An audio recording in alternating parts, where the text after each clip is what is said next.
lock it in. Yeah, it's the Joe Lockett Show. Lock it in, lock it in. Yeah, it's the Joe Lockett Show. Lock it in. Are you ready to be entertained, educated? A little stimulation for your brain. Lock it in. Are you ready to learn? Are you ready to laugh? Are you ready to love? Then lock it in, lock it in. Yeah, it's the Joe Lockett Show. Lock it in, lock it in. Yeah, it's the Joe Lockett Show. Lock it in, lock it in. It's the Joe Lockett Show.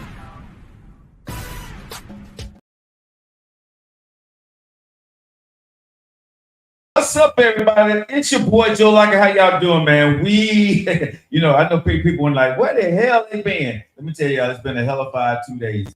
Yesterday, there was no way we could make it back to the show. Today, we just made it back. You didn't know how hard we worked to get back to the show today, nephew. They have no idea. We apologized yesterday. The schedule just did not work, y'all. We could not get back to the show in time. By the time we got back, the show would have been over. And today, it was pretty much the same thing, but we scrambled to get back here because we said we did not want to be without the show for 2 days. We appreciate all the people that called and texted and asked where we were. We were fine. The scheduling yesterday was crazy after we did the Keisha and Joe show. Extremely busy after that. We just not able to get back to the show in time yesterday. So thank you guys for worrying about us, checking on us, all the text messages and all that good stuff. Yeah, we are fine. The show is good. We're in the building. What's up, Jay? What's up, Robin? Thanks to Robin in the house. And Robin was the first popped up. Miss Robin, how you doing? What's up, King? What's up, Rob? What's up, Ultra? What's up, Chew? What's up, Mac, Danny, Tension, Funland, Shadiq? How you doing? James, what's going on, big dog? What's going on, Precious? What's going on? What is this? Sybe? McClinton, how y'all doing? Charlie, Billy. Robinson, she's in Palm Beach. What's going on from West Palm Beach? How you doing, baby girl? Hope you're having fun today. What's going on, Bubba? Everybody doing good, man. We got a huge show lineup for you today. What's up, pretty girls? We got a big show lineup for you guys today. Nephew, how you doing, man? You good? You in the building? Yeah, I'm good. I got to make sure we got all this stuff straight. Hey, man, pretty girls and girls pray. I like that. What's up, Tony? Bone Part. Tony Bone Parts, I think it is. So how's the weather out there in Florida, Robin? Hope the weather's good like it is here so far right now. Chaz, what's going on? Pretty girl says she's in Makisha from Pensacola. Oh, Makisha. Okay, Makisha from Pensacola, Florida. All right. It's hot. Hot and humid. Okay. Makisha said it's hot, and then Robin said it's hot. Y'all both are in Florida. All right. Sassy Chick, what's going on? How's it going? Elegant Creole, I think it is. How you doing? Cookie, what's going on, baby girl? Princess Kim, how you doing? Vito, what's going on? All right, so we got so much going on in the show today, man. I have no idea what nephew gonna be talking about in entertainment news. I think we're gonna talk about the same type of entertainment. Yes. Well, and the topic. Okay, because there's been some craziness happening over the last couple of days that we haven't had a chance to get into. They want to do it as soon as we out too. Yeah, man. Everybody acting a fool. Yeah. What's up, Cynthia Price? How's it going, baby? Hey, y'all do us a favor. Share the live out there, y'all. Hit the like button because y'all hit the like button. Y'all are hitting the like button. Share the live out there, y'all, with your friends. Let them know that we're on. We got a great show to get off into. If y'all want to talk about the hot topics of the day, we're definitely getting to that today. It's your boy Joe Lockett. Do me a favor, if you haven't subscribed to our page, subscribe to our page. Y'all subscriptions, man, our subscriptions are doing really well now. Subscribe to the page. If you want to help contribute to the show, you can be able to become a subscriber. I think it's like $4.99 or something like that. That helps contribute to the show for the things that we're doing, buying equipment and doing the show every single day. So every little bit of contribution helps y'all with the monthly subscription there. But if not, just follow, right? On Facebook, Instagram, TikTok, YouTube, Twitch, Instagram, we're there. And are we ready, nephew? Yeah. We should everything straight over there now?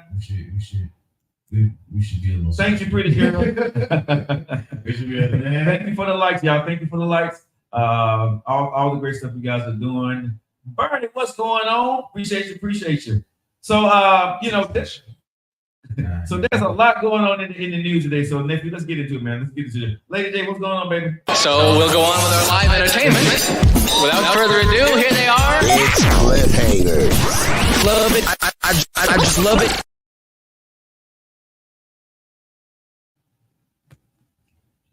Alrighty, you guys, here we go. It's time to get into the cliffhangers for today. Hey, Bridget. Hey, Sassy. Let's get it. So, we're going to start up. We're going to build our way up to the main topic. All right, let's go. First things first. Hey, Shout out Cake. to the 2024 Thank you, Cake. BET nomination. You can distract me with that.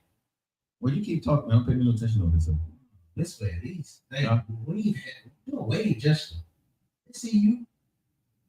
Bro, I ain't in your business over there. Don't be in my way. Let me speak to the ladies. Anyway, man. I'm trying to talk Shout out to in West Palm Beach. BET 2024 awards. They finally got the nominations broken out. Okay. So there's a lot of folks that this is a star-studded kind of award show right now.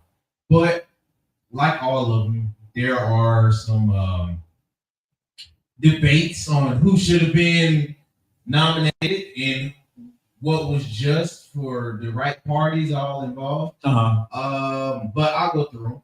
It's a few of them. Okay. For album of the year, Chris Brown, Gunna, 21 Savage, Usher, Drake, Victoria Monet, Killer Mike, and Nicki Minaj have all been nominated for the album of the year for their albums. No Kendrick? Kendrick didn't drop an album last year. Okay. So he I'm just being funny. don't I know it. that. I know. Next, I know what you're doing. That's why I ain't paying you no attention. Best female R&B and pop artist: Beyonce, Coco Jones, Doja Cat, Her, Money Long.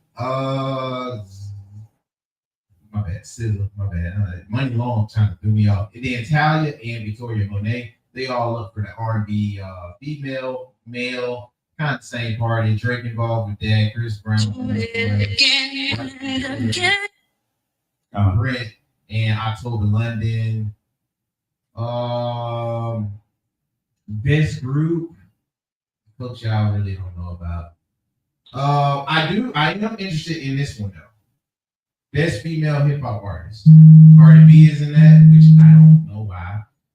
Doja Cat 10, Glorilla, Ice Spice, Lotto, Megan Thee Stallion, Nicki Minaj, and then Sexy Red. I think only 3 of them, probably 4, but I really think 3 of them is gonna come away with this. I can see Meg getting away with this one. I can see Nicki because she had a great run this year, and I expect Sexy Red to win. Mm-hmm. Male artist, I don't know why Kendrick is in this one, but best male hip hop artist for 2024, 21 Savage in that, Kendrick in that, Drake, Future, Gunna, J. Cole, and then Lil Wayne. Mm-hmm. I fully expect either Burna Boy or Gunna to win it. Mm-hmm. Maybe Drake or J. Cole. Mm-hmm. I don't know why Kendrick and Wayne is in it. Mm-hmm. Because they didn't drop a lot of music last year. Mm-hmm. So I'm surprised they even got nominated for that. Mm-hmm. But hey, we'll see what happens. Those are just a few of the nominations. BET got a whole bunch of different categories they like to go through. I wonder how the show is going to go. Do you ever watch it? BET show? Yeah, BET Awards. I don't have time for it. Yeah. Same people win it every year anyway. I mean, you may get a surprise here and there. And the music, when they play the music, is like, the music, the people don't put on the show no more. You know what I mean? So it's not fun for me to watch anymore. Mm-hmm. When I used to watch it back in the 90s, right? You couldn't wait to see the new dance, what kind of outfits they was going to have on. What kind of stuff like that? No, I ain't seen it. I haven't seen it like that. No. Last time I looked at the BET show, bro, it was trash. The last time, that was years ago. Okay. I'm how long far ago that was. It was a long time ago. I stopped watching it, bro, because again, like I said, the artistry of trying to entertain for me when I used to watch it, and now when I'm sitting back and I'm looking at it, I don't know most of the music anymore anyway. It's not even, you know what I'm saying? So some of the stuff the people be saying, I'm like, why the hell is it even, why are they even up on the stage for my age? So yeah, I don't watch it.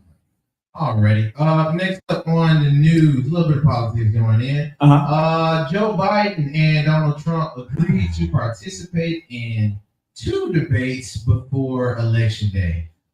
It is looking like Joe Biden and former president will face off 2 days before. They told Time Magazine, if I'm not mistaken, either Time Magazine or they interviewers. Either way, CNN will host the debate, which will be held on June 27th. Biden welcomed the debate in a recent video, saying Donald Trump lost 2 debates to him in 2020.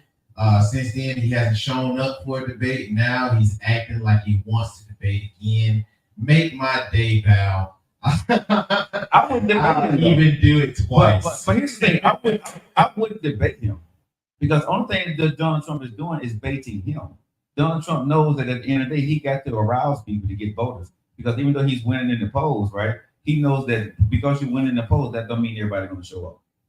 So he's got to get some kind of angle on Biden right now. Because at the end of the day, you may be winning the polls, but because you're winning in the polls, that don't mean that you're going to win the race. Because you remember the last time Donald Trump was winning in the polls and Biden became president of the United States.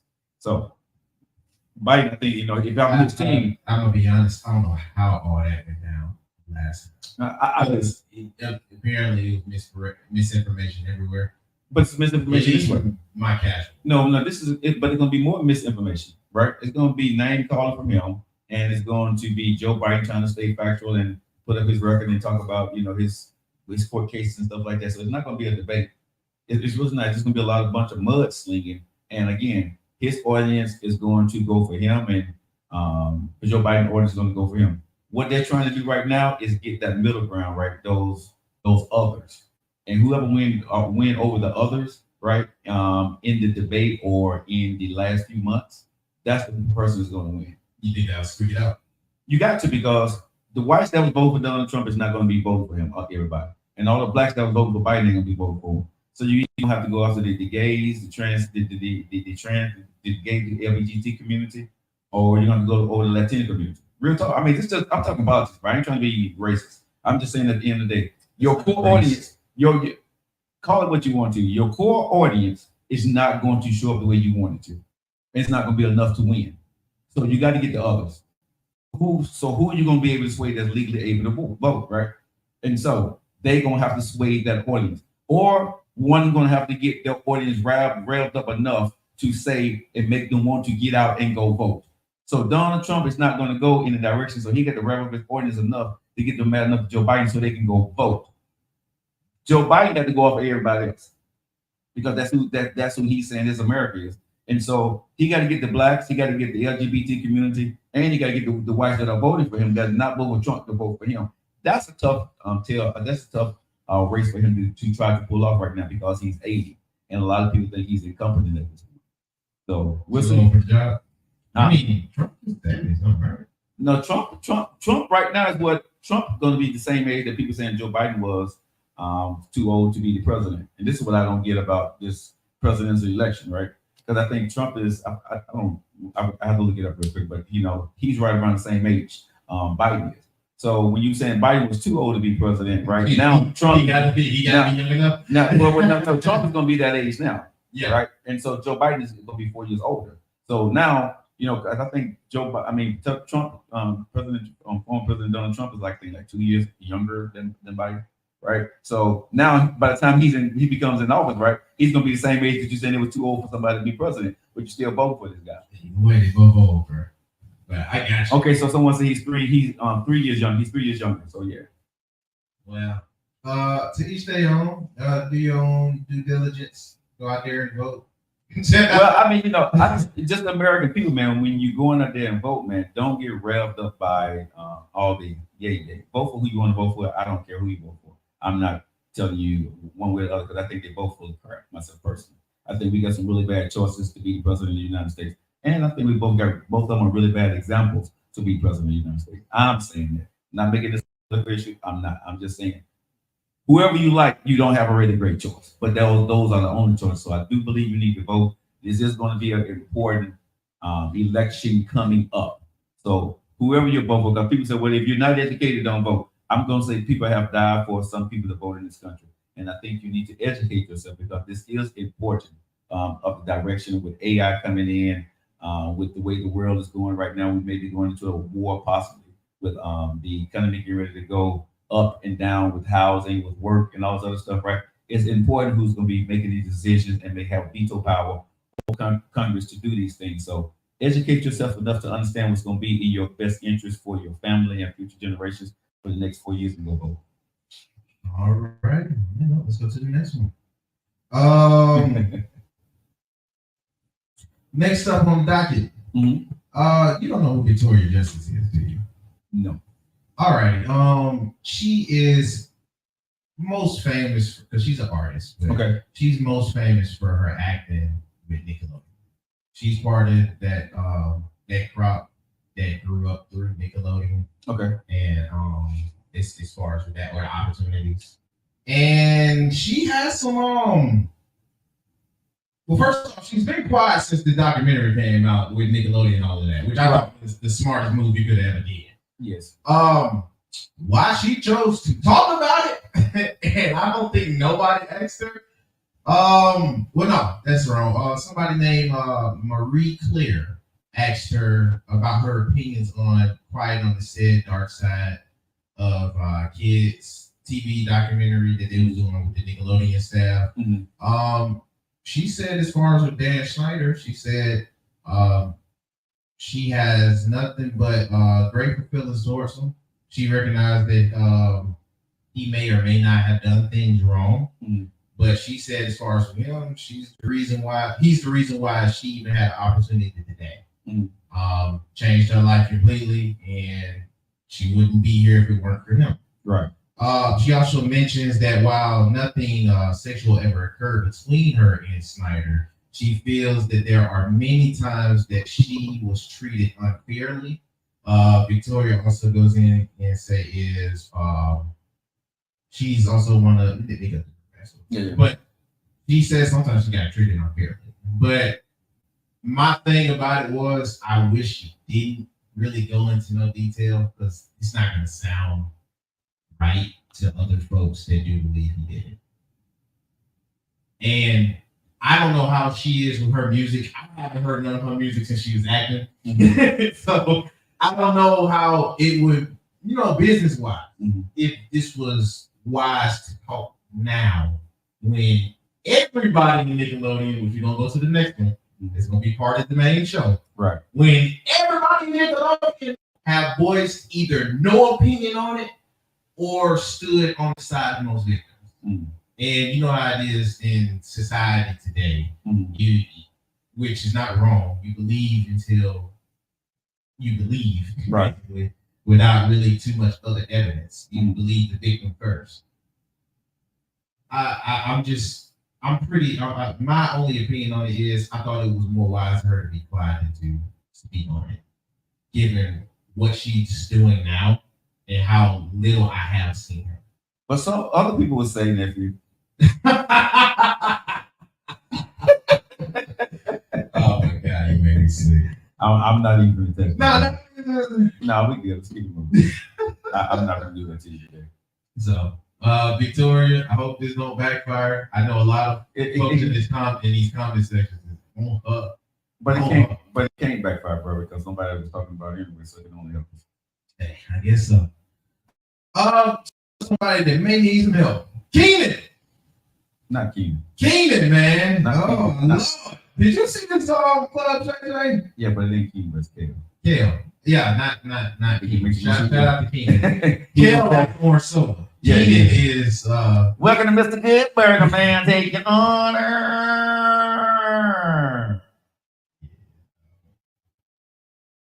Yeah. Welcome to Mr. Good Burger. Yeah, Mr. Good Burger, home with a good burger. Yo, bro. Where do we even start on that? It was a 2-hour long interview. The thing that's getting the most buzz now is that his ex-wife and the things he allegedly happened during his marriage with her. It's pretty crazy. She's refuting what he said. if you guys know Kenny, what was his name? Kel Mitchell, right? His name is Kel Mitchell. You guys, the Mr. Good Burger franchise. He's the skinny one. Okay. And so he married this young lady named Taisha Hampton. And according to him, right, that there was a lot that he was going through during the time he was doing Mr. Good Burger and a whole lot of other stuff that he was doing in the entertainment industry. The first baby he said that he had, they was not married. He was just getting into the business, just was doing the movie, and he got his girlfriend Taisha pregnant. She decided, I'm giving y'all the short version. She decided to say, hey, that I'm going to have an abortion, and she had an abortion. And so a little bit after that, she got pregnant again. They got married. Well, hold on now. I'm getting it. Okay. But they had an abortion. Okay. She got pregnant again. She had a baby. They had a baby together. During that time, she decided to go ahead and tell him that the first baby that she had and the reason why she got aborted was not his baby. But now they're already married. Okay. So he said, I'm dealing with that. And then she gets sick and she goes to, do we got the clip? Yeah, we got the clip. Let's play the clip. Then we'll go from there. Y'all listen to the clip, y'all. Yeah, hold on.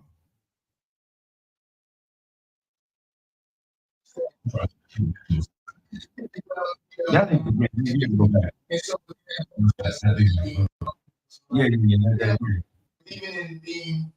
Yeah, because you need to go back some more. Yeah. Because in that process, yeah, he this story, wow. Yeah, it's crazy, dog. I don't even. His wife had the Mr. Good Burger for real. It drank all the orange soda. Hey, man. Hey, let me tell you. Orange soda for him? Man, let me tell you something. What the imaginary kid? Man, let me tell you something. Let me tell you something. All right, hold on. Oh. Ninja, boy, sound nice. Well, come on. I'm just saying, dog.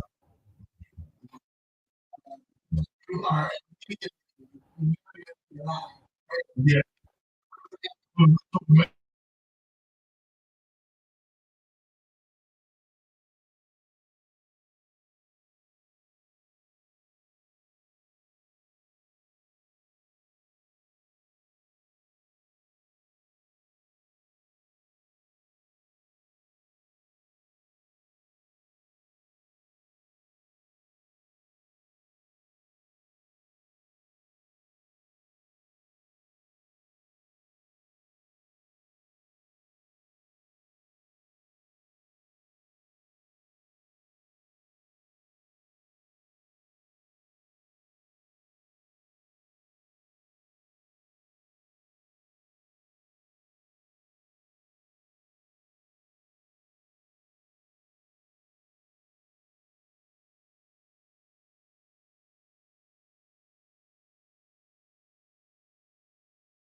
Other guys, and it wasn't his baby. Pretty much, she was cheating on him. She wasn't coming home, allegedly, according to him. Okay. So, what we gonna talk about on the show today? Number one, right? Kel Mitchell, bro. Why do we need to know that? Number one, you said you weren't talking to people, right? And nobody know. I don't think anybody needs to know. It's like when you go to Shay Shay Club, you want to go back and redrum some mess that you had. Because here's the thing: his wife Taisha Hampton is coming out and say he's lying, which she said no. But anybody would deny. Okay, and I'm gonna tell you this right here, right? I don't know neither one of them, but I watched body language. I watched what he was saying in details, and I watched what she was saying. And here's the thing I'm gonna say about Taisha Hampton. For what this man said you did, and the stuff that came out on the platform when he went, you ain't mad enough.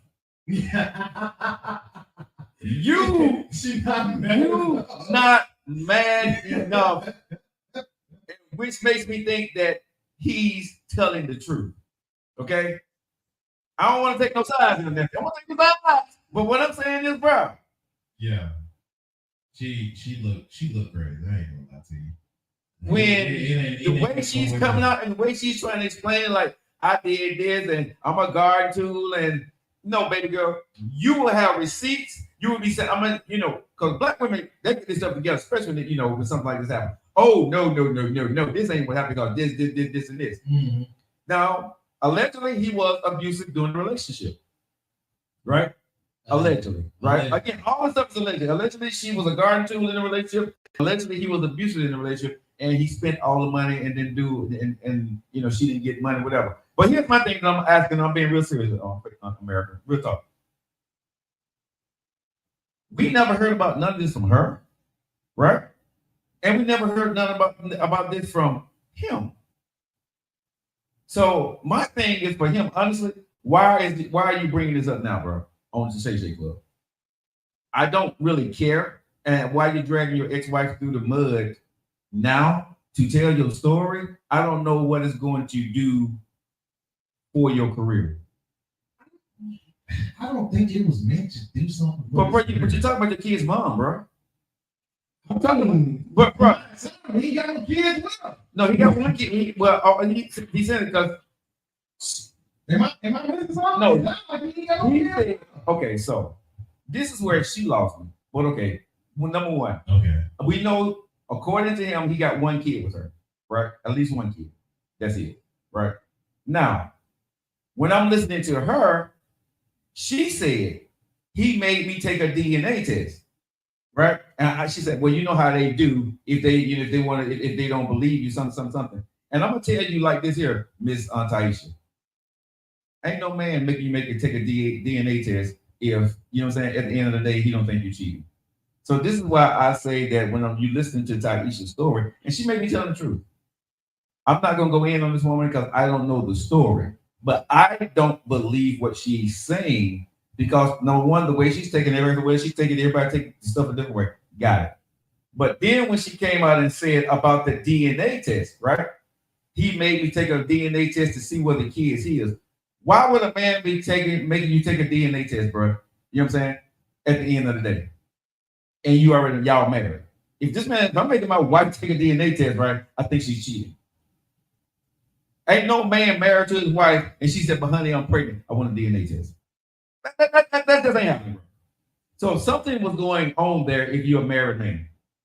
Right? And like I said, what he said about her was very detail oriented. That's his baby's mother, right? And at the end of the day, why he's doing it, I don't know, man. I don't know why he's doing it. But if you're doing that, and he knows the consequence and repercussions behind it, I'm pretty sure that he got receipts on everything that he's saying. I hope he do. Because, bro, you putting a lot of stuff out there. You see what I'm saying? Now, what I'm waiting on is for the dude to come out and say, well, she lying. I was with her. I knew she was married. Yep, the incident that happened at the hotel where we went up on the hotel. I was going to his car. I'm the baby's dad. Yeah. That baby right there, I'm the dad. So I'm thinking at the end of the day, honestly, that this is a situation that I think is very unfortunate. And I'm gonna say, fellas, I don't like what Kel is doing, bro. I don't. I think it's mess as hell, and I think it's BS. He could have left that out the story. Which is unfair, bro. I mean, I don't have to like you, right? We can end on bad terms. Me and my ex-wife did not end on good terms at all, but nobody knows what happened. You don't have to, and we don't have a baby together. Okay. You don't speak with your ex-wife, right? No. At all. Period. Yeah, at all. But they got kids together. I got that. But you don't speak to your ex-wife, period. No. So do you know she's not sharing her own side to y'all story? I mean, you might choose to be diplomatic like that. And I fully believe it because you've been true to showing it. So there's no debate on that one. Right. You do that. Right. Now I don't know your wife. Well, I'm gonna say this right now. I've divorced in 2019. I haven't heard any peep out of my wife about us. But you also don't fool with anything. No, but I'm saying, but I don't associate. Right. And I don't know the story that she's telling to other people. But what I'm saying is, when we divorced, for us, I know we moved on with our life. Now, was that some ugly mudslinging going on when we got ready to go through the divorce? It wasn't from me, but it was some mudslinging from her side when we was going through the divorce. Yes, there were some things that was being said and things trying to be, whatever that was. But from what I noticed outside looking in, only hindsight, mudslinging tends to still be consistent given the nature of somebody. Yes. So I only brought that up to parallel. Okay. Because everybody's not going to treat the breakup the same. Yes, and neither is everybody going to treat the breakup diplomatically. Very true. There's going to be views on it that grows into different perspectives years after y'all moved apart. You know what I mean? Yeah, but he married again, bro. He done moved on. She done moved on with her life again. As Uncle Woman said. Yeah, he's married again. Okay. The thing is, like Uncle Woman just said, Shay is the gossip room. I get it. But I'm going to say to men, regardless of it, I said this to women and men, regardless to what happened between y'all have no news to tell. Y'all not a good interview if you got to sling mud at your ex. I'm just being honest. You slinging mud at your ex, especially if y'all got kids together. I mean, honestly, bro, you handle this in court. You get a lawyer, you get whatever you need, right? You make that deal, and you keep it. But you put this off of public consumptions. What has already been handled? If it's handled, you shut the hell up and keep it moving. If you're getting an interview right now, bro, you need to be relevant about what you're being relevant about. We're talking about him because of what he said about his ex-wife that he's already divorced, that he got kids by, and I think that's slimy. But I don't think. This is my point on it. Before she said anything to deny anything to make it certified, we talking about him because his ex-wife. I think more the conversation was that he took in a girl and kept cheating on him. But who cares, bro? That was his choice. But it's who we're talking about here.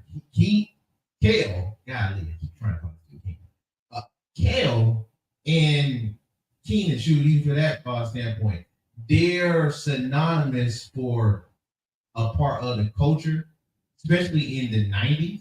Yes. To where he's revered in that type of way. May not be to the 80s, may not even be to the 2000s for real. Right. But for what the boatload of media is today that's active, that late 80s to early 90s to late 2000s, revere this dude. Yeah. He's highly respected. And he still was respected until today. But that comes with more perspective. Because I'm gonna be honest, we haven't heard nothing from this man. But no. Like that played a part, Joe. That played a part into even why his interview is so I understand because he hasn't said anything for almost. Shoot, I know for the 15. But here's the thing, bro. When you come back onto the scene, okay, whatever you're trying to promote, if you're going to promote something or whatever you're getting ready to do, you go into a platform like the They ain't got no more good burgers coming out. Okay, well, then we'll talk about a couple of years, about a year or so ago. Let's talk. It was, but it fell through. Yeah, because Keenan didn't want to work. Right, but here's the thing: when you're trying to tell your story, right, to lead up to what the question Shannon was asking him, and this went back to 2004 to no, he said before we get to 2004, let me tell you what was happening in 1996, right? Yeah. And so he wanted to get to that. He wanted to lead up to that. So what I'm saying is, you can tell your story in 1996 without dragging anybody through anything. When you're talking about his ex-wife, he could have said things like, "Okay, so the things that when my ex-wife went through, it was a very tough ordeal, right? And I don't want to do any mudslinging. The people who know, they know, but that took me down through there and kept it moving." Right. And he said we went back and forth. We tried to make things work. You know what I'm saying? But you didn't have to give us glory details about your baby's mother. He did not. That would, we still want to listen to his story. We would have, but this is what I'll say to him. I like you said earlier, we don't listen. But I would like to think that maybe when you get on that couch and chill up, say, it is very comfortable. But I didn't see him sip nothing. No. But when you feel like you're in a safe environment, you might no. He got on that platform, bro, because of all the rumors that was swirling around about him, what people was thinking about him and Keenan, right? And he wanted to clear that was a place for him to clear his conscience and get to clear the record for what he wanted to do. And I'm not mad at whatever his intentions were, right? But at the end of the day, I'm saying when you clear the record, for me, this is where I draw the line with Kel. Don't drag your baby mama or y'all marriage if y'all hadn't talked about it and you hadn't talked about it, bro. That ain't our business on a public platform. Whether it's the man or the woman, I cannot jump on board as a grown ass man, right? They've been through divorce, been through the bad parts of it, didn't turn out the way I wanted to. Found out some stuff later on that was hard that I did not like, wasn't to my liking. But I've never told anybody. But you know what I'm saying? He's also not you, Jeremy. But what I'm saying is, bro, if I ever get to the chance, I'm sitting on a club station room, and you're like, Joe, tell us the story. You gonna be diplomatic about it? And I'm still gonna get the views because I don't need to drag my ex. Are you? Yes, bro. I'm not gonna argue. Yes, are you? About my ex? Yeah, I would not say about my ex. No, nobody said you would. Yeah, I would. You said the views. I doubt that. It depends on what they say for. Because you know what I'm saying? Because we don't want to go in there for. You see what I'm saying? Because I get the views. You see what I'm saying? So, and here's the other part. Now, there's something that I may drop that I wouldn't give a damn about how people felt. That would get all the views in the world. What's that? Come on, bro. You already know. It wouldn't be there about my ex. Okay, but I'm missing. No, you're not. Yeah. You missing football as a student. If it's what just popped up in my head, then cool. Yeah. You say that. Yeah, because I wouldn't care because that's my story. That's my story. But that's my story. But that's my story. That's my story. Ah, Joe, if you don't think what I'm thinking, you gonna say. Yes, Joe. That I can say. Yeah, what happened with you and your? But see, what? But see, that's no, me no, but it's not the part. Think about it. That's my story. That happened to me. It did. Okay, so that during that time, but that's a lot. That's heavy. Like I said, if I'm going to go, you ain't going stupid when you told me, but that's light work compared to that. Exactly.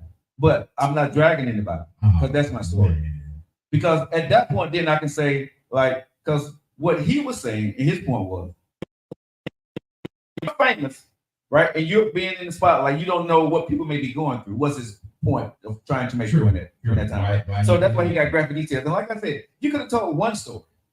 You know what I'm saying? If you wanted to be about, something, and say something. But maybe you're trying to garner sympathy. A lot of folks come out and try to get the sympathy angle in order to really get the sympathy angle good. Yeah. Which is working for his favor, actually. But in order to get the sympathy angle good, you have to give up details. Even in the midst, when you was talking about his body language and everything, he was still leaving out information. Right. That's the crazy part. And that's why when I did hear her say whatever it is, if it is some validity to it, I apologize for how I've seen it. But I'm with you all day when you don't seem outraged enough and you seem like you're excited about the opportunity. Yeah, when I'm listening to her saying and you laughing and giggling about it, right? And you're thinking about what you're saying, you're not coming in like a woman that's mad about this dude just said that you the first kid y'all had was you told him that it wasn't his. And this is what I'm gonna say to y'all, real talk. I don't know what man is gonna get on public national platform, bro, and embarrass himself like that. Yeah, because Kale, you know what I'm saying? You know what I'm saying? Because you stayed after the woman that cheated on you, they called her the hotel with other men. She wasn't coming home at night. I mean, there was so much that was going on there. And let me tell y'all this, real talk. We saying what we want to do, but people do this all the time. People stay with people when they don't come home, when they cheat, when they call them in hotels, they get back together. They try to make work for the kids, try to make work for the family. So skip me whatever y'all gonna say in the comments about if it was me, I wouldn't do it because some of y'all lying. Some of y'all have already done it. I took back my first ex. Shoot, twice. And people said, why did you stay? People stay for a couple of reasons. And in his situation, when you're a celebrity, you stay because I truly believe you don't want to embarrass. Yeah. Number two, you don't want to go through divorce because maybe you don't have all your paperwork in order and everything can blow up. And if you got big deals on the table when you in business like this and you got sponsors, people would drop you like a bad habit. And depending on who she is, she might know information that'll take you out. Exactly. So you got to be you got to be very careful because a lot of times men, especially men, right? Mm-hmm. Y'all give it these women. Well, we give it these women as we're moving on up, and we let them behind the scenes, and they find out stuff about us, and now they got dirt on them. But then at the end of the day, if they catch you cheating or they catch you doing something wrong, it's very easy now to go to a Tasha K, to go to a Shannon Sharp or the Shade Room and leak the story and get paid for it, and then go there and write a book and get on every show about it. So you got to be very careful these days who you allow to come into your circle, into what you're actually doing in this situation. But I'm getting back to Kel Mitchell. I'm disappointed in him, bro. I'm very disappointed in him because, again, that was none of our business. If you was going to tell one story, man, you could say, hey, there was infidelity in our marriage, right? Mm-hmm. And it wasn't on my part. And keep it moving. You didn't have to give us those gory details for people to look at. Because, again, that's... I mean, y'all may be glad you did, but okay, so for me, when I do an interview, bro, with people, when we do it on the Keys and Judgment, when I interview people, mm-hmm. If I get good views, if I get bad views, that's okay. But I'm not going to get good. I mean, I'm not going to get bad good views on shock value. But you also can't help what they're going to say live in the moment. No, and I agree with you 100% with that. But when these people are coming on and they're telling these stories about their exes or about their kids on these social media platforms, right? You're doing it because you want to get the sympathy and you want to get the clicks, you want to get the views, or you're trying to build your platform become relevant again because you're exploiting your story. Now, if somebody abused you or somebody did something to you, if his wife was abusing him, that would be a totally different ballgame. To me, if his wife... They'll believe it. But I'm saying if you got records and say, hey, this is what I did. This is the police record. I called her here. I called the police here. They took her out here. We went to court for this. Joe, who's gonna come? Who's gonna come with documentation? If you're going to be in an interview, you're going to say these kind of things, but you better be damn well to back it up. Yeah, but that's more. I get it. Because if you want to be on the diabolical sense and you trying to really just end somebody, I got you all day. Bring the proof. Like right now, in the moment. Like right now, if I wanted to say something, right, and I went out there and told my story, I would have facts, time and dates, and I do. Okay, but I'm not doing that. You see what I'm saying? Because if you want to close the case, who cares about the views though, bro? If you're dragging somebody through the mud for that purpose, just to be dragging them through the mud, and you could have did it another way. Why are we doing this? Because you're not to me, you're not interesting enough to be an interview. You got to tell the trashy part of your life. So that's what I don't like about this new interviewing style now. I want to find out interesting stuff about him. I didn't care about his ex-wife. Just saying. I could give two shits about Kel's ex-wife and how many times she cheated on him. You stayed, you look like the fool, you stayed there with her, bro. That's on you. I can give a damn about she cheated on you. You got to about another thing. Huh? Because we just admitted he ain't the only one that do something like this. And he's not the only one that is doing things like this. Okay, but there's a lot of dudes that will still stay. But bro, why tell us, hey HR baby, what's going on, baby? But why tell us to relate to them dudes? Relate to who? Don't nobody, bro. Ain't you don't want to relate to them dudes, Joe. Bro, there's no dudes. When you read those comments, bro. Everybody, even on our show right here, people saying, why stay? Yeah. But a lot of folks ain't gonna be honest. A lot of folks will say that. Oh, why would you say a comment section is fickle as hell. So yeah, I get what a lot of people will say, but their reality is different. Yeah. Everybody's reality is gonna be different. But I'm going to go back to my main point here. And I'm saying this as a black man. Okay. Lord, don't put a black man. Well, I'm gonna put a black man go here. Because bro, we're dragging our women, right? The women are dragging us, and it's only making us look bad to the rest of the world. You do not see other people doing this stuff. We don't consume that media. I'm sure it's okay. You don't and other stuff, bro. If you go out, right? This is not page news on their media like we do it in our media because these folks go on with their lives. These other cultures go out there and they cheat. They go to these parties, all this other stuff, bro. Like right now, when you hear about P. Diddy, well, there's white folks at them parties too. Yeah. Now, I want you to go do your research. Go to the white sites. I promise you, they're not talking about that. They're talking whatever trashy stuff they will be talking but about. They ain't talking about that, and they're not dragging their celebrities. Their celebrities are their celebrities, and they're not dragging their wives out there and going through that stuff, right? But like I said, go through the white media. We got black media, white media. Go through the white media. They're not doing what we're doing. What's white? More white media. Bro, whatever. TMZ critic mix now. But like I said, whatever media, they're not dragging their exes the way we are.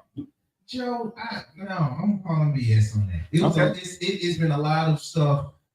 Look, I don't know what kind of media you take in. I take in all of it. I don't consume mainly white media. Okay.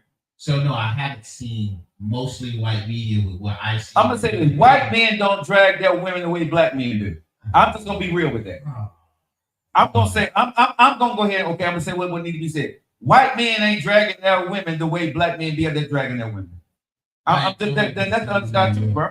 I ain't stand on that here. I'm gonna stand on that here, bro. I just don't know about it. Okay. I'm standing on that here, bro. Because I'm saying, bro, when you got whatever happens in your relationship with especially when you got kids, you know what I'm saying? We don't need to consume what you did. You tell the good times of that and you moved on because at one point you loved her, you was in love with her, whatever the hell that was. But continue to go out there and if you stayed with this woman, that meant you was okay with it. But Joe, this is why I don't like doing that. Not just the fact of I don't know how white people move in their media or when they are on their day-to-day with whoever their exes is. But just like I'm not going to die on that hill, I don't think a lot of people are always trying to put the whole black plight, being black people, black women and black men, whenever they're having a realistic, real-life moment with whoever they're with. I understand that. I don't think they hold that whole black baggage for every decision they're making when it's just real life. Real life is fine, but I'm gonna say this, and now y'all heard me say this, so I'm not gonna go through the story, but as a black person, when you get to certain levels in society, you carry the weight that got you there. Whether you want to admit that, whether you want to be okay with it or not, bro, you carry the weight that got you there, right? Men and women. And in the black culture, right? We are different when we get to certain levels. We are held to a different level and a different responsibility once we get to higher place in our life, right? And we are looked at differently because it was hard for us to even get to that point. So when we get there, right, we gotta stop tearing each other down when we get up there because that's what people expect us to do. You know what I'm saying? When we're talking about black women, and you're talking about your baby's mama, you can talk about them in a bad way, but in a classy enough way where people get the gist of it without dragging them through the mud. I need to make sure this is actually the baby mama, because I don't think it is. I think he got another baby by another lady. No. If you listen to the interview, the second child she had was his. So, and I'm just saying, like I said, people can get mad at me when I'm saying this, bro, but I'm just saying, and I'm speaking as a black man. Because I know in the white community, they do talk about it. I mean, when you get them on these interview shows and you ask them certain questions, they would say, well, he or she did this and he or she did that. But the way we do it and the way we get out there and drag each other, man, it's like people are happy to see this man drag his ex. Why? And then there are people that's on her side and saying, well, you got two bars. Huh? You got two bars. Okay, we got 2 kids by her. You know what I'm saying? So I'm just saying at the end of the day, man, that even as the new one. Okay, so when I grow in this, as I grow in this business, I can make headlines by telling my story with my ex. And once I get to a certain point in this business, it would definitely make for a good story. You know what I'm saying? And I can prove it. I can prove every bit of it. But what am I going to gain from this? Nothing. I've moved on. I'm good. And me dragging our past, there'll probably be 10 years down before. Nobody cares about that. She's moved on with her life. I've moved on with my life. He's moved on with his life. And I'm just saying, when he went to the Shay Shay Club, I lost respect for him as I listened to that portion of the interview. I don't respect him. Yeah, because you like the mess. Yeah, you like the mess, baby. Let me show. You know what I'm saying? Sensation. Yeah, because all day. I'm also not going to. Whenever I'm consuming this type of media, and I guess we'll circle back to the media part. Right. Whenever I'm consuming this type of media, I know exactly what I'm expecting. I'm not going into it to get something else out of it. I'm not expecting no higher type of other standards. When I'm seeing, because let's be honest, this is like Shade Room, Messy, Hollywood Unlocked type of crap. Right.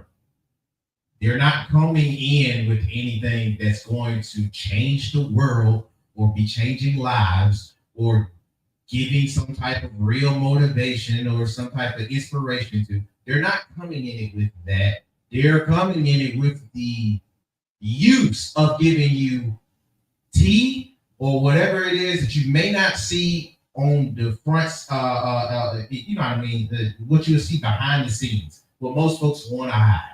Yeah. I'm not going to look into it like it's something else or something more than that. Okay. I'm taking it in as pure entertainment, and I'm not taking it as anything else. Okay, so let me ask you this. When we see Kel Mitchell, right? Okay. What do we want to know about when we see him on any interview, any platform? What if you see Kel Mitchell, right? Honestly, what you want to know? I'm glad you asked that. Honestly, I don't know.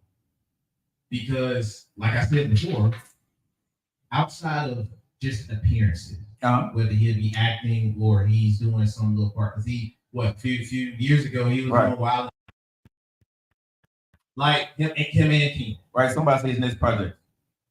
Ooh, his next project should probably be the only thing I can think of. Okay. But if you are thinking about who he is for real, you don't have that many projects that he's in it. Okay, so when you see him, what are you going to be wanting to hear from him when you see him? I really don't know. Okay, I do want to know where you've been or what you've been up to. Right. And I haven't heard anything from you for years. And you're going to want to know what happened to him and King. Yes. That probably number one. That probably number one. Steven has been very vocal on this. That's what I'm saying. Very. So you see my point, right? So that could have been, that's his gossip.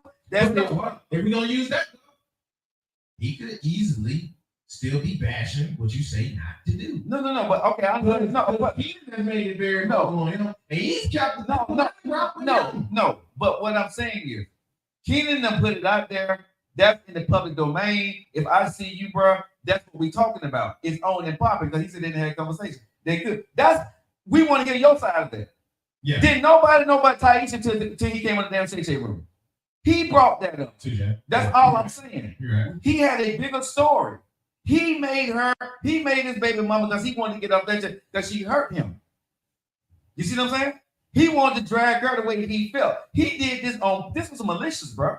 Bro, No, bro. I'm broken up because I like it. Okay. No, but what I'm saying is, bro, but what I'm saying is nobody cared about his damn ex-wife. He's big enough. His story was big enough. If he just would have talked about that, he still was gonna go into the same views. With the kid, because now this is his story. Nah, I got that.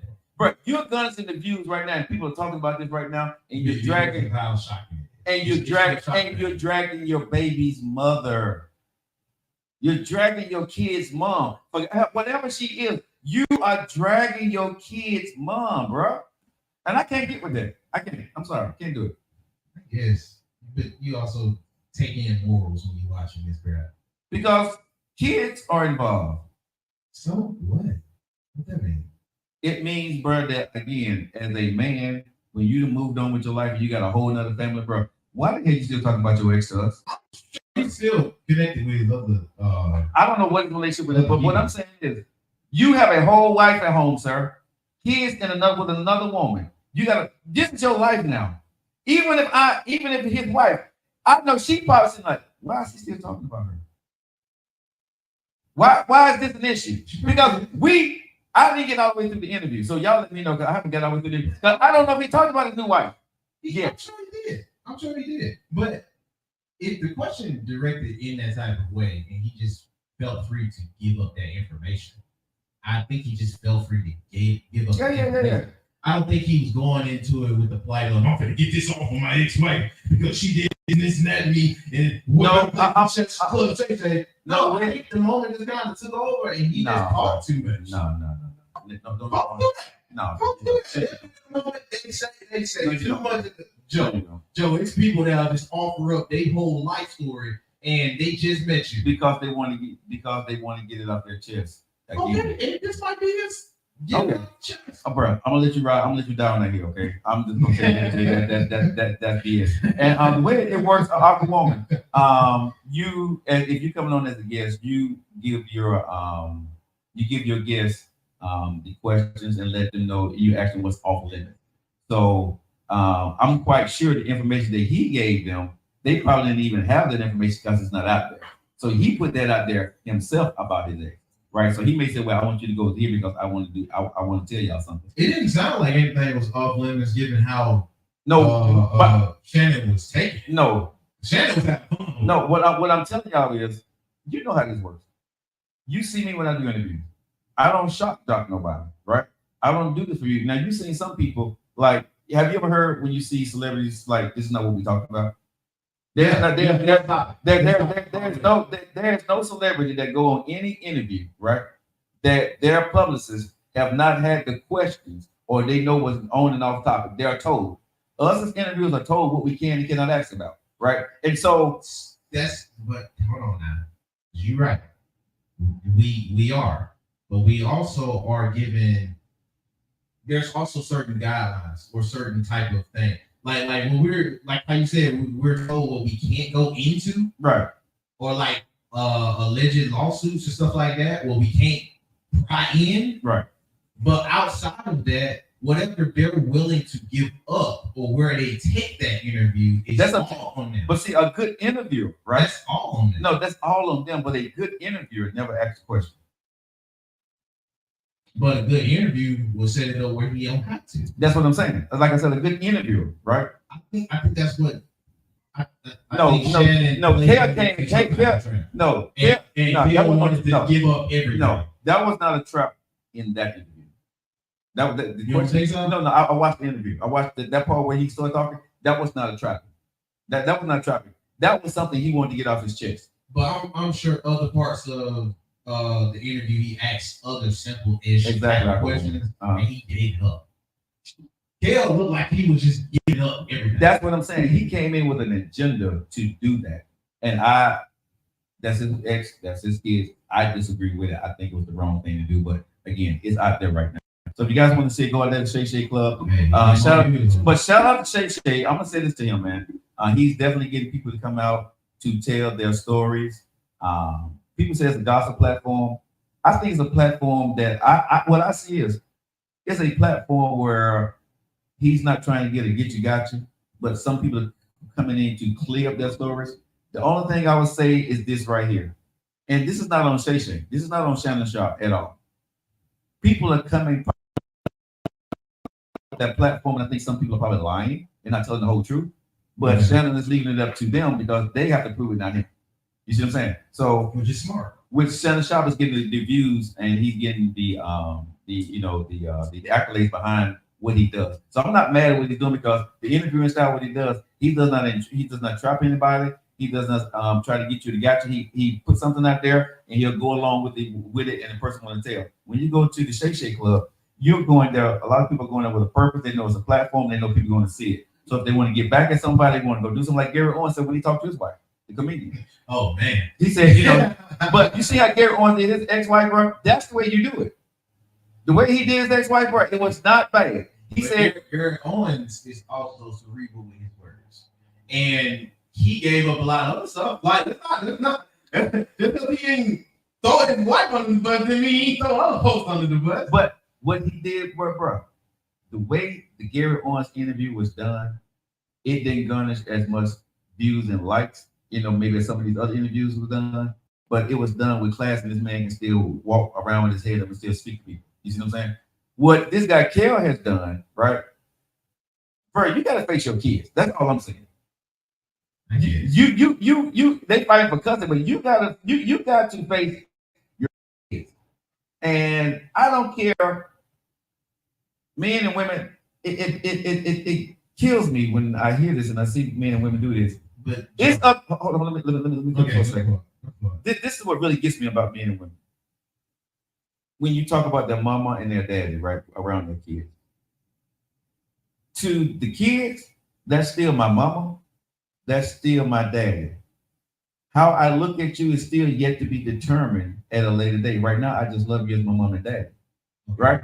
So when you go out there and you do things like this, right, to each other, your kids, 9 times out of 10, is going to feel some kind of way because, again, that's my daddy. That's my mama. And these dudes that are going out there and say, hell to the wind, I'm going to do my new family now and forget my old family. Right? The same thing that, what's his name, just did. But let me ask you. Sure. If the kids ask why you not with my mama no more, that's between me and your mama. Right to say because she cheated. No, right? I mean, you can, or you can say this. Or she cheated and she that baby. You have a right. You have a right to say that, or you can say that's between me and your mama. You don't have to tell the kids why. You do not have to tell the kids why. Okay. That's between you. What if they find out through other means outside of the mama and the dad? Okay, if they come to you in question, I would tell my kids.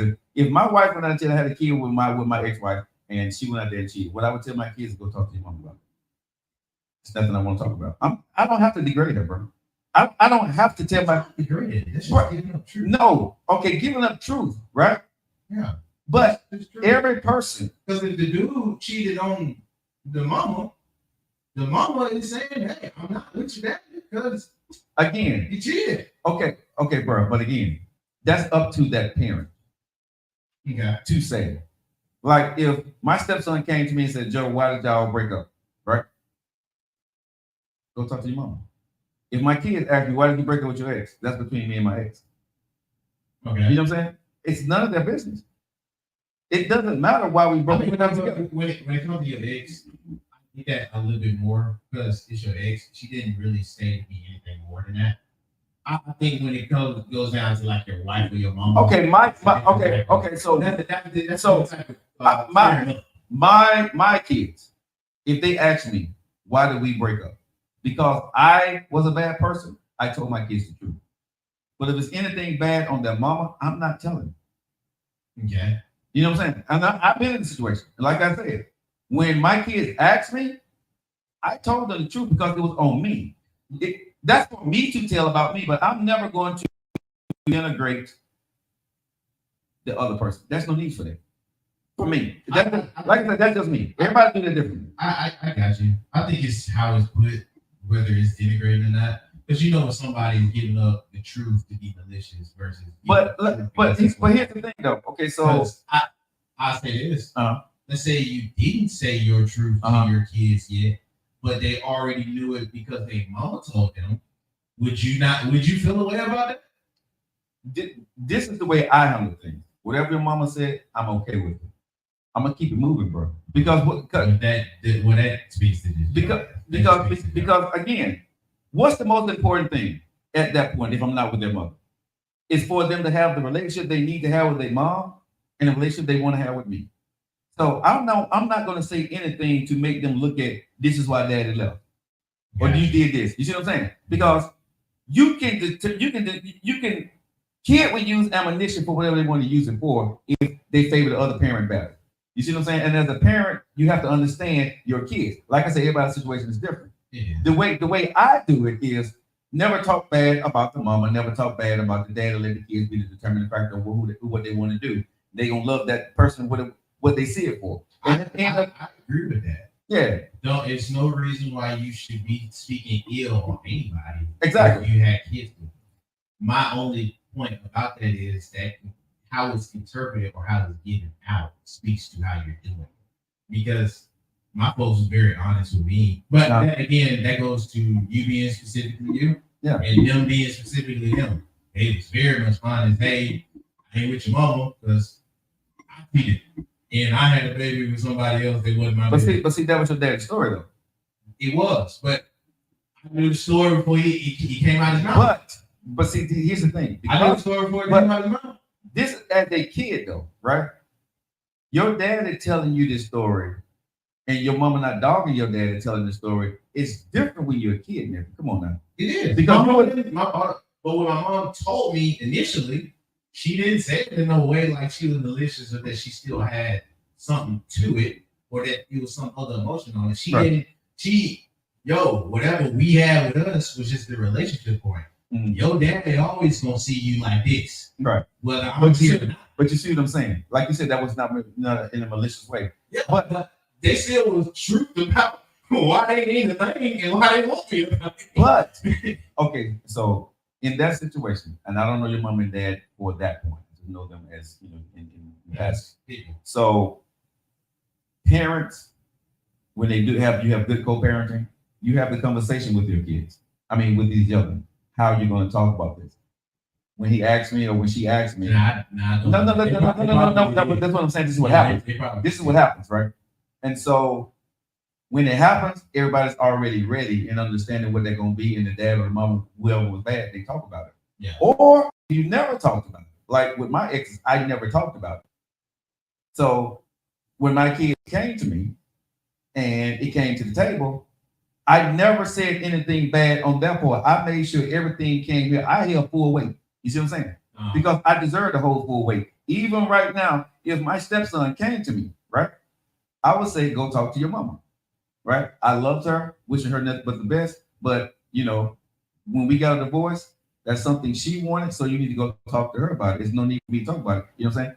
I'm not there anymore. I'm sure you would never do that. But at the end of the day, if that was the case, he needs to talk to her. There's no need as a man, even though if something happened in the bad for me, there's no need for me to drag her through the mud or drag a woman through the mud for our relationship with the kids. Because you can take it the right way, nephew, right? But depending on where that kid may be, and this is as a parent, I'm speaking as a parent.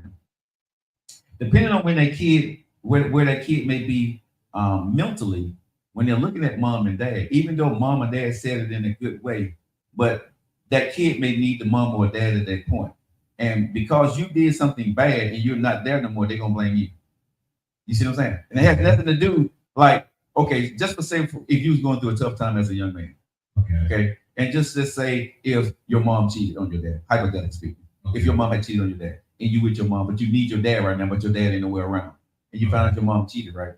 And your dad told you your mom cheated. You're gonna look at your mom in a certain you could look at your mom in a certain way, It's because of you. Now I ain't got my daddy, and you ain't got no good information. So you're gonna hold some kind of grudge against your mama. See, parents don't know how you right.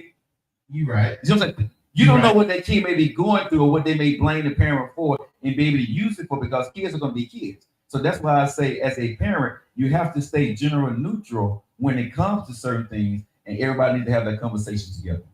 And if you can't have that conversation together, say what you can say in the best way possible, and let the other person explain their part of it. I'll agree with that, because even if, let's say, we're still on that same type of hypothetical, if we still on that same hypothetical, and I do get approached, and my dad does say, well, your mom did this and that, and that's why I ain't pretty much around like that. He has one or two ways to switch this up. He can either say, but there's nothing against me and you, I just ain't had the opportunity. Right. Or he can be like, all the way shoot hard in. Right. And that's why, yada, yada, yada. So if you want to go to anybody, you go to her. Right. There's ways of taking that same approach, even though it's still the truth, with it being, all right, so this is what I'm left with versus this is what is getting put on it. And then this is what you got to look at. Eric, I love that your daughter went to third grade. That's beautiful. But I'm going to say this, y'all. Being in the situation, went through it, not maybe to the extent that a lot of people went through it with, but having kids, being divorced. When you have kids and things don't go well with the husband and the wife, right? That's a very delicate situation when people say, tell your, and I seen Eric, I think you said tell the truth without any ill intent. You know your kids, so you know what's best to tell your kids and what not to tell your kids, right?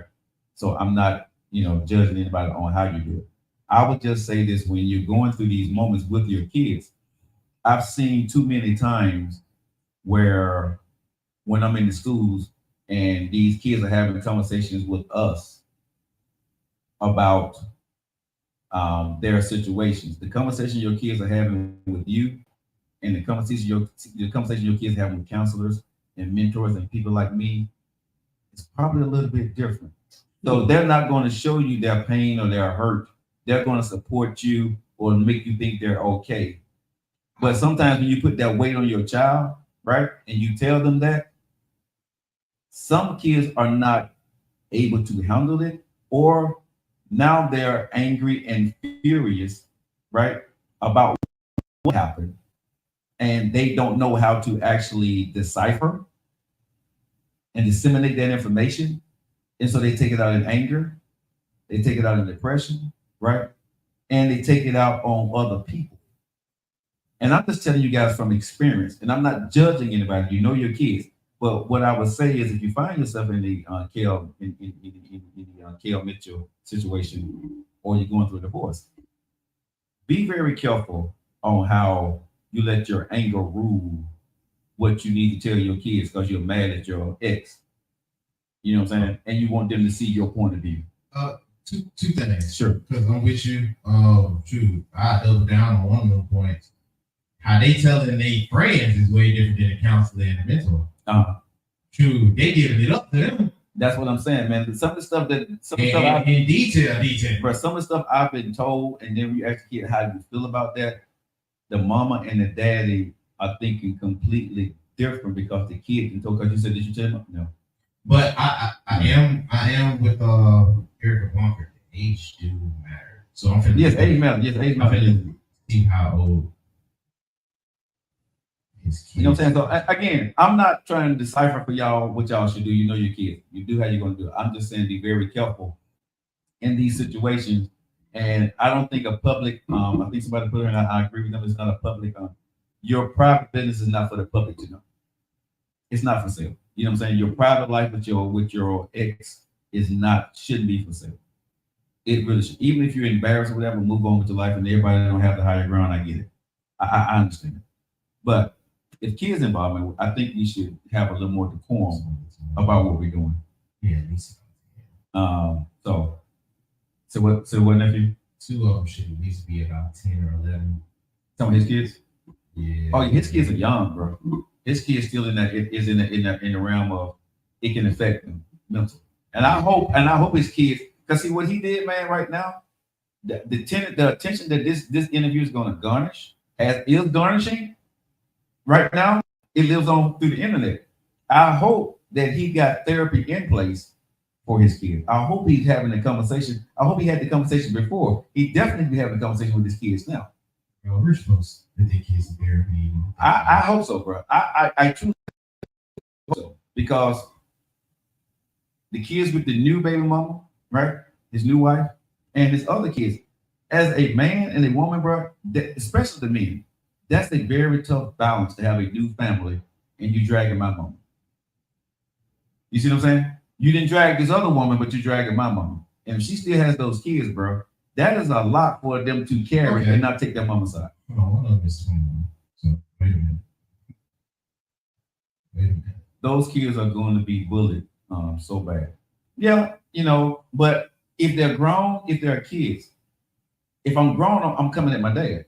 Like, bro, why are you doing this? If I'm a kid, I'm still wondering. I can't come at you, but I'm still wondering, Dad, why are you doing this? Right? Still, whatever happened between you and mama, that's the way I would look at it if I'm a kid. That's because I said I can't get with Kel. I lost respect for him when all the other stuff. I'm like, okay, amazing, sorry to have with you no more. But when he started talking about his ex and then he talking about the kids and then he went into the finite details of what happened and what she did, that's none of our business. That's just my bottom line is the details of your personal life is truly not our business. If you did something wrong to somebody and you telling your story and you saying you're sorry and you was wrong for it, I'm cool with that all day long because that's on you. Go ahead, Andrew. Okay. I think I'm getting the gist of it. Okay. He has 2 younger children with the new wife, and the oldest, and the oldest one is 21, and I think the other one should be like 17 or 18. Yeah, that's still to me it's way too young. 17, 18. Yeah, because now you're a teenager and your dad is on. And I'm guesstimating those ages. Okay, well, so if they 17, 21, 35, but your dad is bashing your mom on the national platform. Basically what he went out there and done. He has a story to tell, but again, why are you bashing my mom? And you got kids with another woman. As if I'm your kid, I'm looking at you some kind of way. I'm looking at you side eye. That's just me. I'm looking at you some kind of way. Real talk. Okay, let me ask you this question. If your dad did that to your mom, he got a whole nother family, he did that to your mom, right? And you just say your mom was in the exact same situation. And you as a kid, you stand with your mom, how you gonna feel about that? As a kid. We can't put me in this. I'm bad. No, I'm just hypothetically speaking. If you were a kid in that situation, I'm not saying your parent, but if you were a kid in that situation. I get that. I'm saying if we just taking my point, I'm a bad example because I wouldn't care. Oh, okay. I disassociate whatever them two do with each other completely. So you and your dad still be cool? Yeah, I wouldn't care. Okay, so because he got my main thing is what I am with them personally. Okay, how they are with each other. I tell every time they'll joke about it, I'm like, I don't care. Okay, don't mention. That's fair. And I just one ear out the other ear. That's why I'm like I'm a bad example on that because all I've known is that y'all were separated. So y'all telling me about what y'all did before I was here. That's before I was here.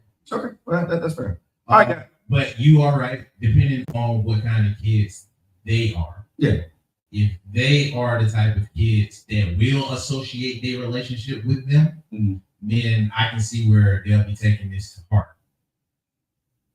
If that's the type of kid they are, where you feel like you are a product of whatever love that is, and if you don't see there's no love involved or they're not showing it, then you're gonna start to question if you was here on purpose, if things was associated, if I'm the reason why y'all stopped. Like I do get that point, and there's kids that go through that, so I sympathize with that to that point. And I'm gonna say this for men, right? A lot of times, man, when we get caught cheating or you catch a woman cheating, right? Sometimes you have a tendency to neglect your kids because of the woman and move on with another family. That's something I think we as men, we need to do better at making sure that whatever you do, you let the kid know that they're still important in your life. And this is not going to be a popular statement, but I want to make this into a real nephew. So make sure we recognize the time in the show, because I want this to be a real here for me. Huh? No, go for it. Don't go out making more kids, creating a whole nother family, if you don't have a good relationship with the kid that you already have. You need to work on that relationship first. And people may say, well, man, I don't have time for shit. Listen, we got too many kids out here without fathers. This is why it's part of the problem in America today.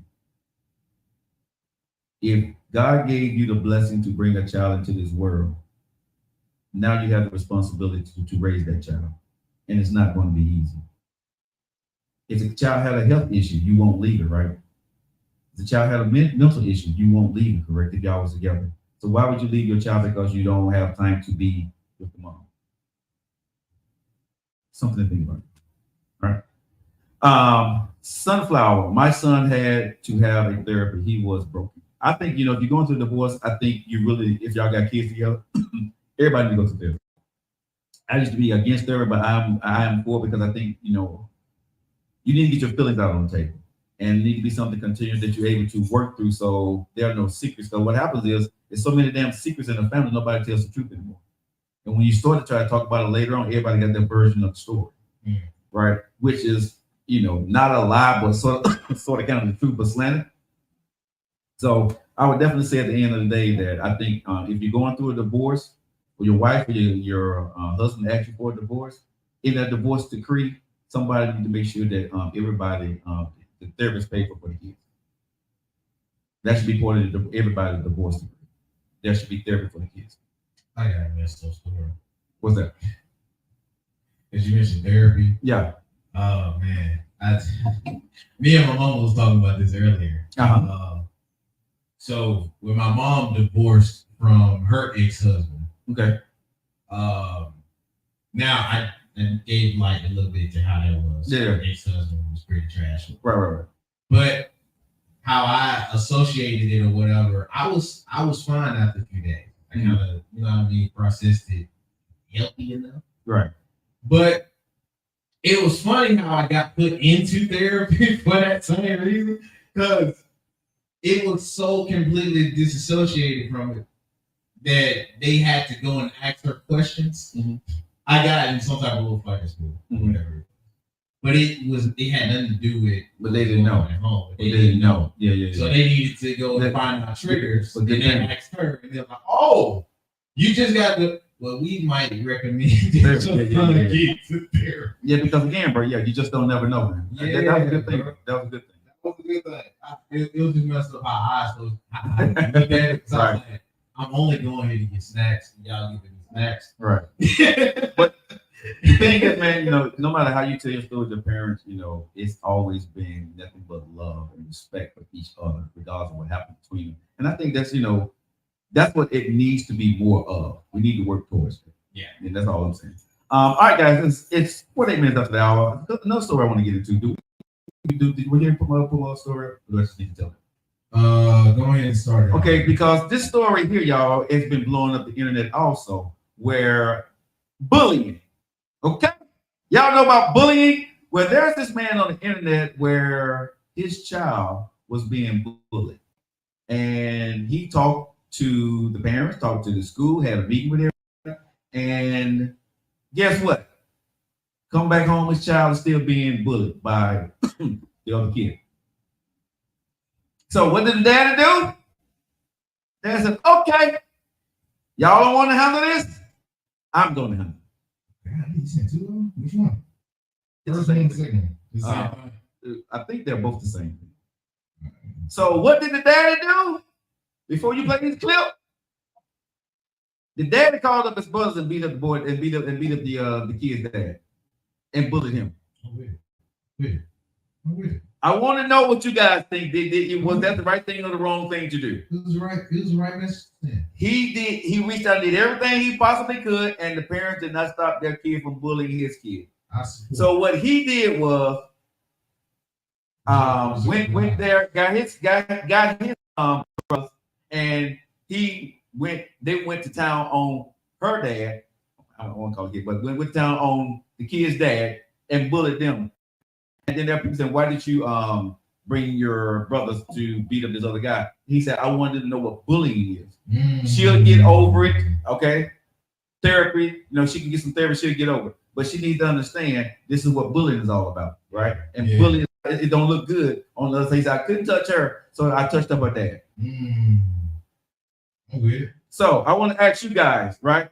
Do you think he did the right thing? Do you think he did the wrong thing? Whether you're watching this show at Facebook, TikTok, YouTube, Twitch, Instagram, let us know what you think about this, right?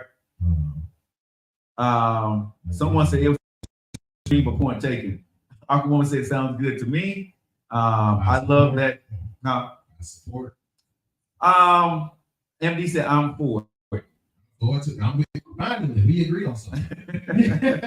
he ain't gonna serenade me. He like, nah, we're gonna go ahead and go to resort to violence. Hey, MD, whenever you got to resort to violence with your kids, just let me know. I'm not. We can be friends that day. I can't say I fought him. I can't say I'm mad at him for doing it. No, but you a daddy girl. You know what I'm saying? That's not what Tom Joe is gonna do. I don't know, bro. All right. I don't know. I don't know if I'm gonna go beat up the father. I don't. I can't say I wouldn't, but I don't know if I would go that route if that was me. But I can't. But here's the thing: I can't be mad at it. You see what I'm saying? I'm not mad at what he's done because if you didn't went to every extreme. Okay, so this is what the dad had to say to everybody coming after him, y'all. Oh, we don't have it? No, we got it. Okay. I was just trying to show it up. Okay. All right, so we get the clip ready for you guys. So you guys, if you guys want to watch the clip, go to YouTube, Joe Lockett Show, or Facebook, Joe Lockett Show. And here's the clip.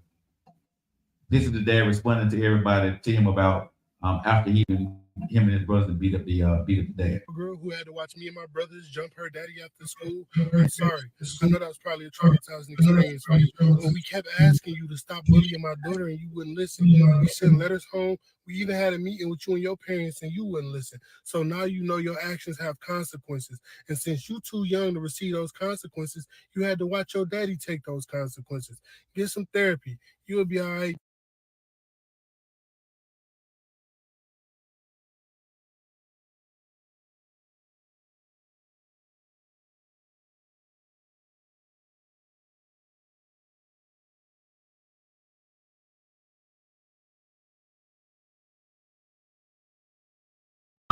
He said, since I can't show you consequences, we had to whoop the dad. Yes, I'm with it all day. I had to give you the Beats by Dre to your dad. I had to give you the Beats by Dre to your dad. You gotta watch your dad lose. Imagine you 7 years old, bro. You watching your dad get beat down because you wouldn't stop beating up on some kid. Now imagine what that driver is going home. Imagine what that driver is going home, right? Dad auto up. Daddy, you need some ice? What? Yes. I ain't mad. I can't be mad at it, bro. She gonna grow from this. Oh, she definitely learned the lesson. She ain't gonna do that no more. Oh. But this is what when I went to his page. I think his name is Kev or something like that. Yeah. I went to his page and he was saying that men were getting in his inbox and was basically saying that you're a coward. Should tell us your address. We're gonna come there and do what you did to him. That was the wrong thing to do. No. I think the selective outrage of what people are saying, what they feel about something, because you're on the internet and it's easy to be a cyber warrior, internet warrior. And another thing, I think once you play this one here, because he did make a really good point when he said this here. So he had something else to say. You're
after school.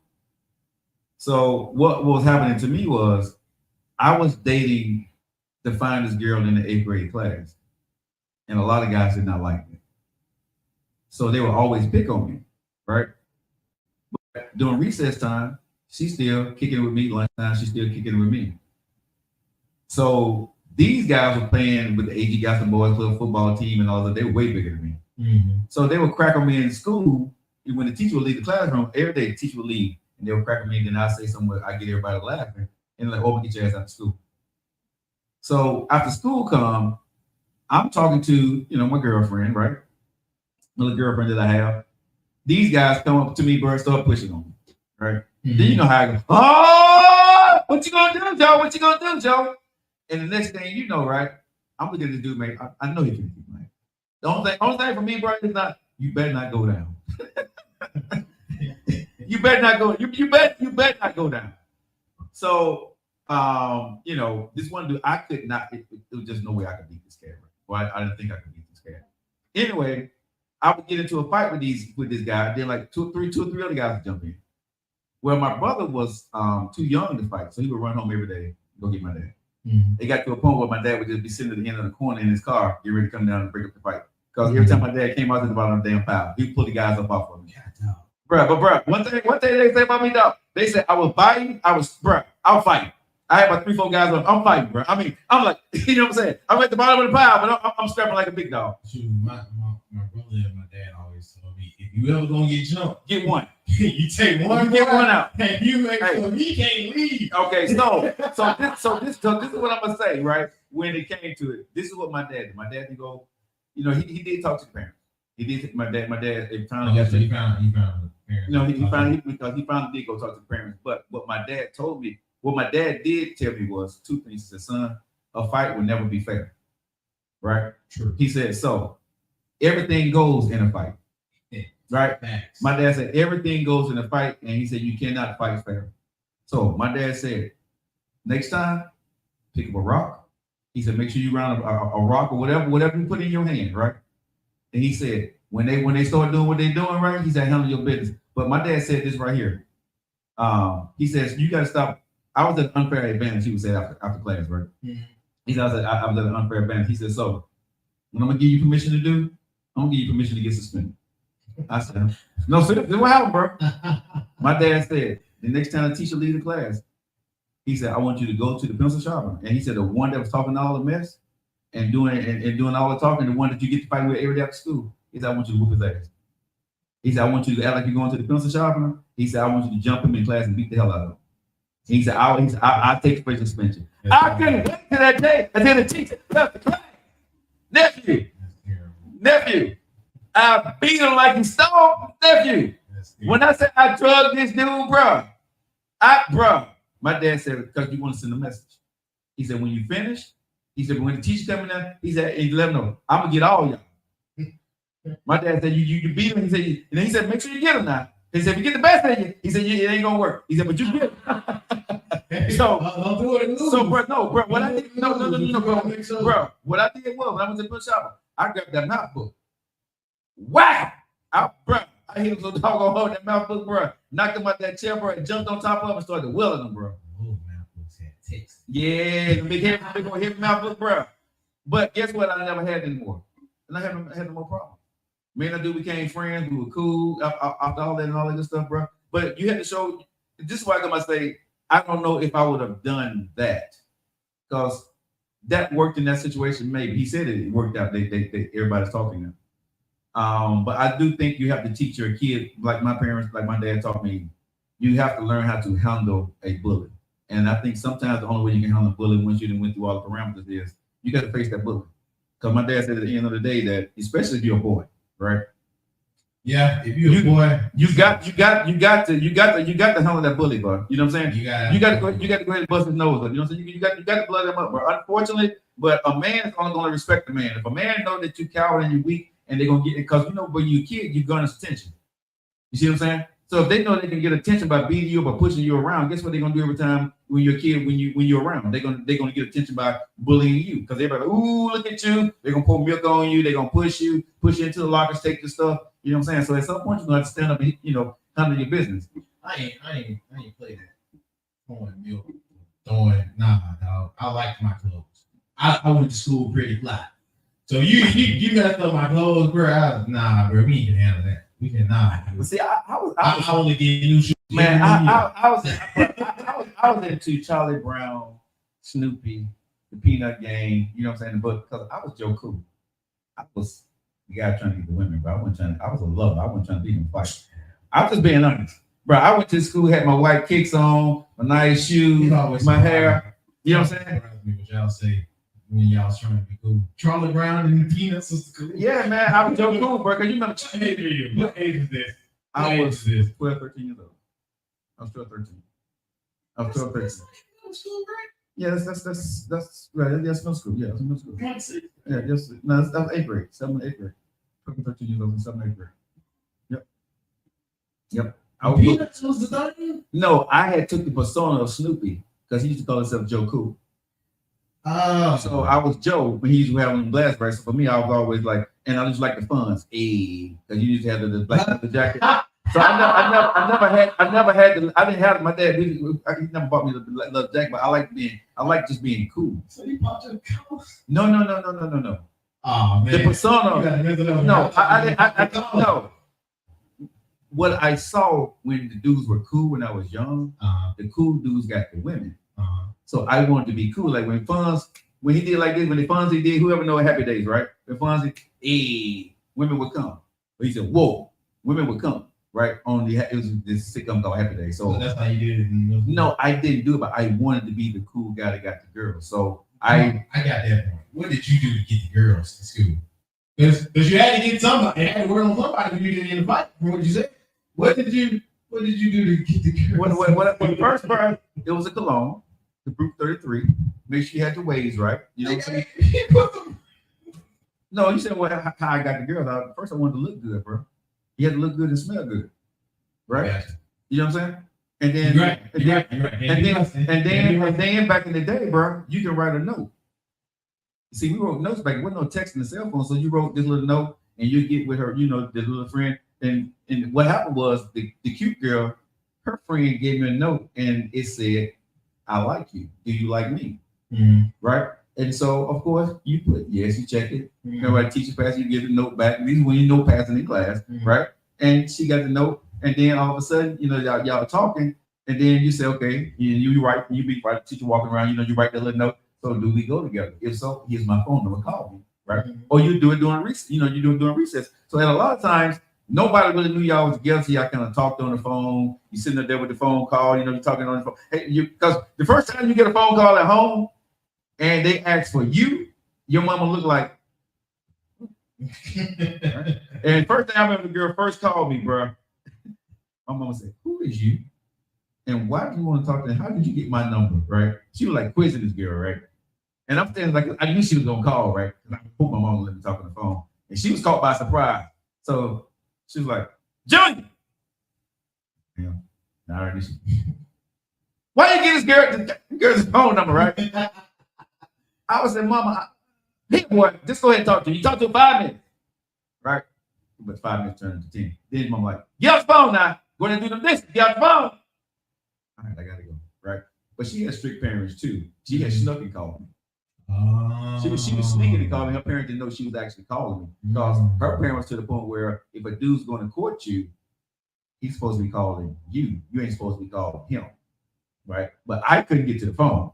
And there was no way, Mama, because my phone was in the kitchen, and Mama was in the kitchen. They had one phone in the kitchen and one phone in their bedroom, right? So that's right. But and it's on the wall. You know what I'm saying? So back in the day, it was that. You got down 7 numbers. You gonna hit that. You better not be on the phone. No. Being on the phone, I wasn't even supposed to. Bro, I wasn't even touching the phone. The only time we used a kid when the phone rang before I could start receiving phone calls, because it was a conversation after that. You answered the phone and said hello, so you can give it to your mom and dad. You didn't get phone calls, bro. It's something you wouldn't get no phone calls. You know what I'm saying? Oh, hey, auntie, where your mom at, boy? Okay, you know, your mama, auntie on the phone, or grandma on the phone. You weren't talking about now. If you talk to somebody, how you doing in school? I'm doing good, auntie. Something. Boy, give me the damn phone now. You know what I'm saying? But you wouldn't get no personal phone call. You wouldn't get none, bro. Y'all know what I'm talking about. Man, I'm glad I got that was a hot tall girl calling Joe. A hot tail girl calling Joe. You know something? She really wasn't. She was always very respectful. She was always, you know, because she had older sisters. And when her sisters found out that she liked me, because we couldn't go around there, I couldn't go see her. Her sisters would say, you know, they go into the store, whatever, and her sister would bring her around to my house and we would sit on our porch and talk. While her sisters were there.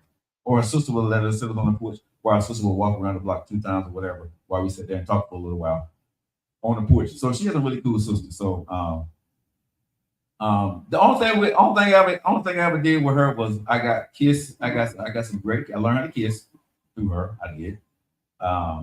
And I got a chance to fill on some booty. That was about it. That was about it in 8th grade. I wasn't doing it. I was trying, but did not happen. I was trying. Boy, I was trying. I didn't know what I was trying for. I just knew I was trying to do something. What, in the 8th grade you didn't know about? I didn't in the 8th grade. The only thing you heard about was something. No, I'm not doing anything, but you didn't know about sex in the 8th grade? Did I know? I know of it. I didn't know about it, bro. You know what I'm saying?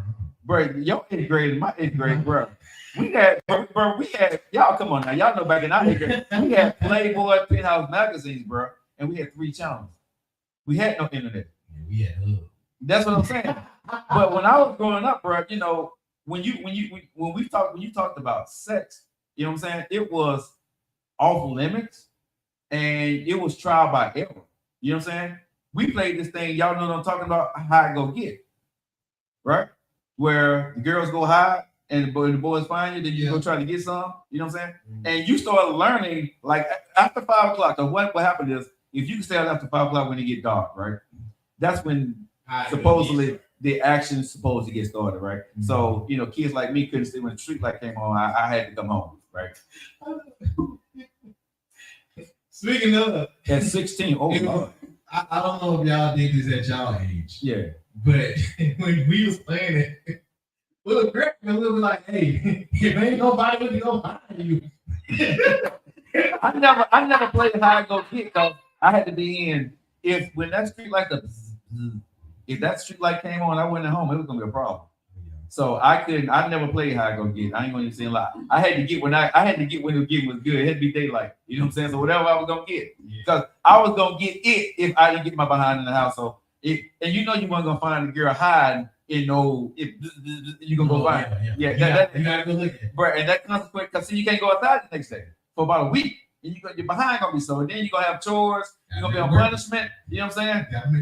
Bruh, that's because that was nothing worth to do in that time. Now, when I became a teenager and had a car, and you're late, you know what I'm saying? I don't mind being late, you know what I'm saying? I ain't mind being late back then. You know what I'm saying? Because if I'm in trouble, hey, if you're gonna get in trouble for 5 minutes, you might as well be late for 30 minutes. You know what I'm saying? No. What? No, I did not adopt that. I did. The punishment gonna be the same. Hell no. Well, not with my you some of them, I guess it was my dad said 12 o'clock. He meant 11:45, bro. You know what I'm saying? You better not be pulling. If you pulling up at 12 o'clock, bro, they're looking at you crazy. Because if you pulling up and you ain't in that house at 12, you gotta go in there and talk to them. Yeah. See, when I got home at 12 o'clock. And they heard the garage door go up, and I was there at 12. I would have to go to my mom and dad's bedroom and talk to them like, "Why you just getting home?" But your parents, to a degree, I envy that because they were just gonna give it to you. Yeah, they wanted to be creative. They wanted to start gauging yourself exactly how bad you did. I'm gonna tell you how good. I'm gonna tell you how good my life got for me, bro. My life got really, really good when I was a teenager. I'm gonna let y'all go after this, y'all. But my life got really good when I was a teenager. My high school girlfriend, bro, her mom and dad loved me, right? They adored me, bro. You know, they seen I was a hard worker. I was a good kid. When they went on vacation, right? They left their kids and go, Mom and Dad went on vacation, but they left the kids and go, the kids were working. Right? No. Let's see where this is going. The mama and the daddy called me in their bedroom and said, hey, we want to talk to you. We're leaving. We won't be back until next week. Mm-hmm. You're the only person allowed, right, here when we're gone. You can't come over, right? It's okay. But you know, her dad was, and mom and dad both said, we don't want no kids. And she, you know, she said, because y'all gonna do what y'all gonna do, right? But she said, you're allowed to come over. She said, do not leave my house in the wee hours in the morning and don't be spending no night. And I did. You know what I'm saying?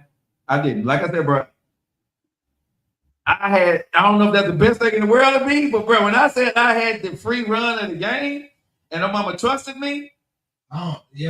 Then I don't want to hear nothing about all y'all parents, how y'all talk about them like they was strict. That's crazy. That's crazy.